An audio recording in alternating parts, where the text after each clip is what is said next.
அதிமுக கூட்டணிக்கு மேலும் பல கட்சிகள் வரும் என்று அக்கட்சியின் பொதுச் செயலாளர் எடப்பாடி பழனிசாமி நம்பிக்கை தெரிவித்துள்ளார்.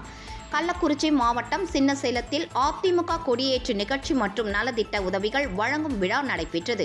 இதில் கலந்து கொள்ள வருகை தந்த அதிமுக பொதுச் செயலாளரும் தமிழக சட்டமன்ற எதிர்க்கட்சி தலைவருமான எடப்பாடி பழனிசாமிக்கு மாவட்ட அதிமுக சார்பில் கிரேன் மூலம் பிரம்மாண்ட மாலை அணிவித்து உற்சாக வரவேற்பு அளிக்கப்பட்டது.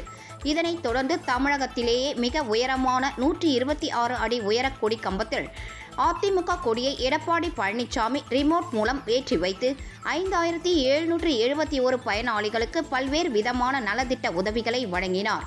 இதனைத் தொடர்ந்து உரையாற்றிய எடப்பாடி பழனிசாமி, அதிமுக என்ற இயக்கத்தை அழிக்க நினைத்தவர்களின் எண்ணங்கள் அம்மா மற்றும் எம்ஜிஆர் ஆகிய இரு தெய்வங்களின் ஆசியுடன் தவிடுபிடி ஆகியுள்ளது எனவும், தமிழகத்தில் நடைபெற்று வரும் மன்னர் ஆட்சி, வாரிசு ஆட்சி மற்றும் குடும்ப ஆட்சிக்கு வரும் 2026 தேர்தல் முற்றுப்புள்ளி வைக்கும் எனவும் தெரிவித்தார்.